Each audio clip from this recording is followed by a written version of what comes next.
आउज़ु बिल्लाहि मिनश्शैतानिर्रजीम, बिस्मिल्लाहिर्रहमानिर्रहीम। आज भी छोटी सी बात है, और आज की छोटी सी बात जो है वो एक दफ़ा फिर नमाज के बारे में है।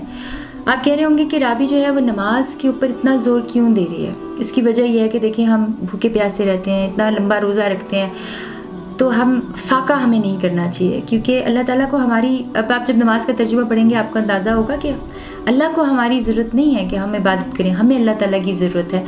हम नमाज में जो कुछ भी पढ़ते हैं हम अल्लाह ताला से मांग ही रहे होते हैं। वरना जब मैं मस्जिद नबी गई थी और मुझे वहाँ पे किसी लोकल ने बताया था कि मस्जिद नबी में रोज़ 40,000 फरिश्ते उतरते हैं और इबादत करते हैं, और क़यामत तक शुरू से ये होता जा रहा है, जब से ये बनी है, और क़यामत तक ऐसे ही होता जाएगा और कभी कोई फरिश्ता रिपीट नहीं होता। जब मैंने वो सुना, मैंने अपने दाएं बाएं देखा, लाखों लोगों को देखा, मैंने सोचा पता नहीं मेरा अल्लाह मुझे देख रहा है, सुन रहा है कि नहीं। अपनी नमाज को बेहतर बनाएंगे तो अल्लाह आपकी बात जो है वो ज़्यादा सुनेंगे। इबादत क्या होती है? इबादत के जो लफ्ज़ी मानी है वो अताअत और फर्माबरदारी है। अब नमाज के लिए जो वर्ड यूज़ हुआ है कुरान पाक में वो है सलात।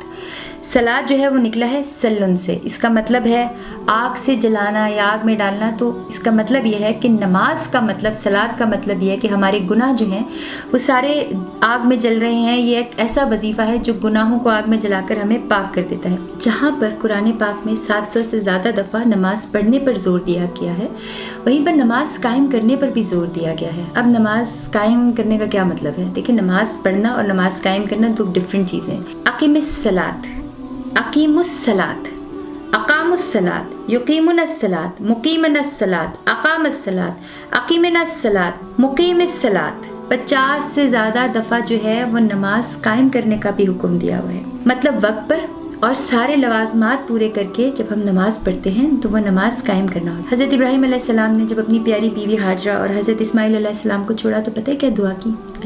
आपने कहा कि ऐ परवरदिगार, मैंने अपनी औलाद को जहाँ पर खेती बाड़ी नहीं है, तेरी इज़्ज़त और अदब के घर के पास इसलिए छोड़ दिया कि वो नमाज अदा करें। ये सूरह इब्राहीम में है।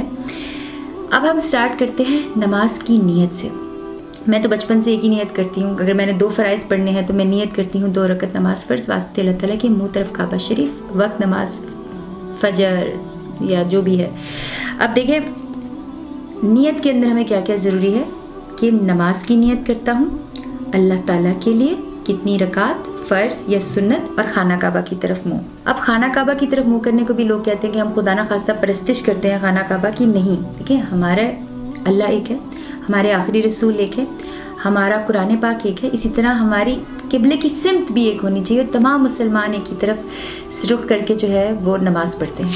अच्छा, दूसरी एक और बात भी मैं स्टार्ट करने से पहले तर्जुमा आपको बता दूं कि कहते हैं कि जब हम सफ़र कर रहे होते हैं गाड़ी के अंदर तो हम नमाज़ पढ़ लेते हैं कहीं पे भी नियत बांध कर, तो ऐसा नहीं करना चाहिए। फ़र्ज़ नमाज जो है वो खाना काबा की तरफ फेस करके ही पढ़नी चाहिए। नवाफिल जो हैं वो आप कहीं पर भी नियत बांध के पढ़ सकते हैं, अल्लाह ताला तो हर जगह पर है। लेकिन उसके लिए भी कोशिश ये करनी चाहिए कि जब आपका सफ़र स्टार्ट हो, जब नियत बांधनी है नवाफिल की, तो आपका मुँह खाना काबा की तरफ हो, आगे गाड़ी जहाँ पर भी मुड़ती जाए। उसके बाद जब हम तकबीर करते हैं अल्लाह अकबर, तो इसका मतलब है जब हम अल्लाह की तरफ मुतवज्जो हैं और हमने सारी दुनिया के गम, परेशानियाँ, सारी मुसीबतें जो हैं वो हमने पीछे फेंक दी हैं। फिर हम जब स्टार्ट करते हैं तो सबसे पहले हम सना करते हैं, सुब्हानकल्लाहुम्मा व बिहम्दिका व तबारकस्मुका। अच्छा, सुब्हानकल्ला, सुब्हाना का जो वर्ड है ना, ये नमाज में बहुत दफ़ा आता है। इसका मतलब है पाक है तू। सुब्हाना का मतलब होता है पाक। सुब्हानकल्लाहुम्मा कि पाक है तू अल्लाह, व बिहम्दिका और तेरी ही तारीफ़ है, व तबारकस्मुका और बरकत वाला तेरा ही नाम है, व तआला जद्दुका और बुलंद है तेरी शान, वला इलाहा गैरुक और तेरे सिवा कोई माबूद नहीं। उसके बाद हम ताऊज़ और तस्मिया करते हैं, आउज़ु बिल्लाहि मिनश्शैतानिर्रजीम, बिस्मिल्लाहिर्रहमानिर्रहीम।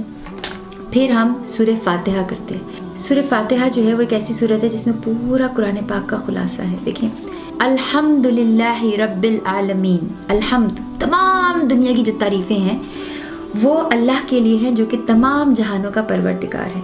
अर्रहमानिर्रहीम, अर्रहमान कि वो बिला ज़ात, बिला कोई अच्छा है, कोई बुरा है, कोई क्रिश्चियन है, कोई हिंदू है, कोई मुसलमान है, वो सब के ऊपर मेहरबान है। अर्रहीम और अपने बंदों के लिए बहुत रहम करने वाला है जो अल्लाह के बंदे हैं। इय्याका नअबुदु وَإِيَّاكَ نَسْتَعِينُ، اور ہم تیری ہی عبادت کرتے ہیں اور تجھ ہی سے مدد مانگتے ہیں. اب ہم اللہ سے باتیں کر رہے ہیں، اپنے لیے کر رہے ہیں. اهْدِنَا الصِّرَاطَ الْمُسْتَقِيمَ، ہمیں سیدھا راستہ دکھا.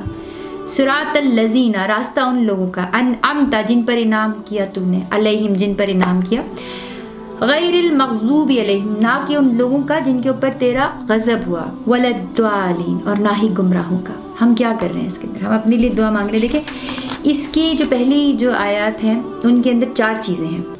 رب العالمین کے تمام جہانوں کا رب، رحمان بلا تفریق سب پر رحم کرنے والا، رحیم اپنے خاص بندوں پر رحم کرنے والا، مالک یوم الدین روز جزا کے دن کا مالک ہے. جس دن اگر ہم جھوٹ بھی بولیں گے تو ہمارے ہاتھ بولیں گے، ہم کہیں گے ہم نے تو کوئی گندی چیز نہیں دیکھی، ہماری آنکھیں بولیں گی نہیں دیکھی، ہم کہیں گے ہم نے تو کچھ گندا نہیں سوچا، ہمارا دماغ بولے گا اس نے سوچا.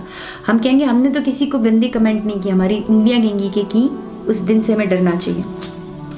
اس کے بعد ہم کوئی بھی سورت پڑھ سکتے ہیں، لیکن میں جو ہوں سورہ اخلاص پڑھتی ہوں. کل اللہ احد اللہ الصمد لم یلد ولم یولد ولم یکن لہ کفوا احد. کہو اللہ ایک ہے، اللہ بے نیاز ہے، نہ وہ کسی کا باپ ہے نہ ہی وہ کسی کا بیٹا اور اس کا کوئی ہمسر نہیں.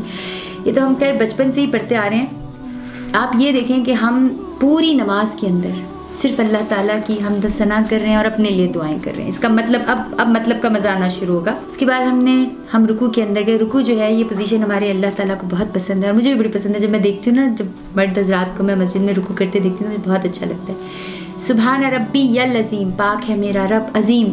دیکھیں پاک کا ورڈ یاد کر لیں، آگے تو اردو کی طرح کی ہے عربک. اس کے بعد سب سے خوبصورت آواز جو ہم قوما اور قیام کے اوپر کرتے ہیں، اس سے خوبصورت بات میں نے نہیں سنی. اتنی پیاری بات ہے، سمیع اللہ لمن حمدہ، اللہ نے سن لی جس نے اس کی تعریف کی. ربنا لک الحمد، اے ہمارے پروردگار تمام حمد اور ستائش تعریفیں تیرے لیے ہیں. اس کے بعد جب ہم سجدے میں جاتے ہیں تو کہتے ہیں سبحان ربی الاعلی، میرا پروردگار پاک اور بلند ترین ہے. سبحان ربی الاعلی 3 دفعہ بولتے ہیں، میرا پروردگار پاک اور بلند ترین ہے. آئندہ آپ نے مطلب سوچ کے پڑھنا ہے. اس کے بعد ہم تشہد کرتے ہیں، التحیات پڑھتے ہیں. التحیات للہ والصلوات والطیبات، تمام قولی یعنی کہ منہ سے کہے جانے والی، بدنی چونکہ ہم اپنے جسم سے پرفارم کرتے ہیں، اور مالی عبادتیں جو ہیں وہ اللہ تعالیٰ کے لیے ہیں. السلام علیکہ ایہا النبی ورحمۃ اللہ وبرکاتہ، اے نبی تم پر سلامتی ہو اور اللہ کی رحمتیں اور برکتیں ہوں. اب آپ غور کریں کہ اللہ تعالیٰ نماز میں ہم سے کیا کہلوا رہے ہیں. السلام علینا وعلی عباد اللہ الصالحین. اس کا مطلب پتہ ہے آپ کو کیا ہے؟ سلامتی ہو ہم پر اور اللہ کے نیک بندوں پر. اور ہم کہتے ہیں ہم نماز پڑھ کے اللہ پر احسان کریں. بھائی ہم اپنے لیے مانگ رہے ہیں سلامتی ہو ہم پر اور اللہ کے نیک بندوں پر. اس کے بعد ہم شہادت کی انگلی اٹھاتے ہیں اور کہتے ہیں اشہد ان لا الہ الا اللہ واشہد ان محمدا عبدہ ورسولہ. میں گواہی دیتا ہوں کہ اللہ کے سوا کوئی معبود نہیں. میں گواہی دیتا ہوں کہ حضرت محمد صلی اللہ علیہ وسلم اللہ کے نبی اور رسول ہیں. اس کے بعد ہم درود ابراہیمی پڑھتے ہیں. اس کا مطلب بھی جاننا ضروری ہے کیونکہ ہم اکثر اپنی زندگی میں بھی پڑھتے ہیں. اللہم صلی علی محمد وعلی آل محمد، اے اللہ حضرت محمد صلی اللہ علیہ وسلم پر اور آپ صلی اللہ علیہ وسلم کی اولاد پر درود بھیج. کما صلیت علی ابراہیم وعلی آل ابراہیم، جیسا کہ تو نے درود بھیجا حضرت ابراہیم علیہ السلام پر اور حضرت ابراہیم علیہ السلام کی اولاد پر. انک حمید مجید، بے شک تو تعریف کیا ہوا بزرگ ہے. اللہم بارک علی محمد وعلی آل محمد، اے اللہ برکت بھیج حضرت محمد صلی اللہ علیہ وسلم پر اور ان کی آل پر. کما بارکتا علی ابراہیم وعلی آل ابراہیم، جیسے کہ تو نے برکت بھیجی حضرت ابراہیم علیہ السلام پر اور ان کی اولاد پر. انک حمید مجید، بے شک تو تعریف کیا ہوا بزرگ ہے. اس کے بعد ہم کافی دعائیں پڑھتے ہیں. جیسے میں نے جو بچپن سے دعا یاد کی ہے میں تو وہی پڑھتی ہوں. ربی جعلنی مقیم الصلاۃ ومن ذریتی، اے پروردگار مجھے نماز قائم کرنے والا بنا اور میری اولاد کو بھی. یہاں پر بھی ہم دعا رب سے مانگ رہے ہیں. ربنا وتقبل دعائی، اے ہمارے پروردگار ہماری دعا قبول کر. یہاں پر بھی ہم اللہ سے مانگ رہے ہیں. ربنا اغفر لی ولوالدی وللمؤمنین یوم یقوم الحساب، اے ہمارے پروردگار مجھے اور میرے ماں باپ کو اور مومنوں کو بخش دے جس دن یوم حساب قائم ہو. کتنا خوبصورت نماز کا ترجمہ ہے. اللہ ہم سب کو ترجمے کے ساتھ نماز پڑھنے کی توفیق عطا فرمائے اور بدلے میں صرف دعائیں. جزاک اللہ.